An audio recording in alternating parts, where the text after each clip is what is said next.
Angus is snoring.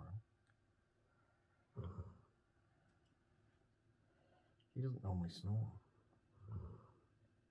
Millie snores loudly. Polly snores louder than a human.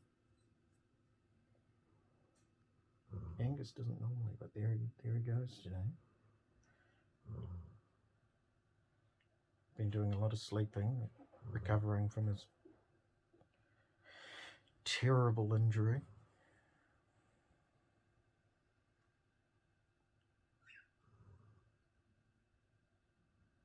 Surprised he hasn't woken up. I've got the flash on the camera.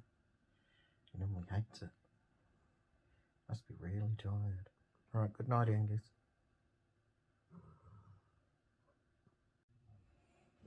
Millie, fast asleep. I'd be tired too from a day of doing absolutely nothing. Well, she has eaten 2 meals. I suppose it takes a fair bit of energy to digest. Apart from that, she's probably jumped on the couch half a dozen times, and that's about it. And now it's bedtime. Good night, Millie.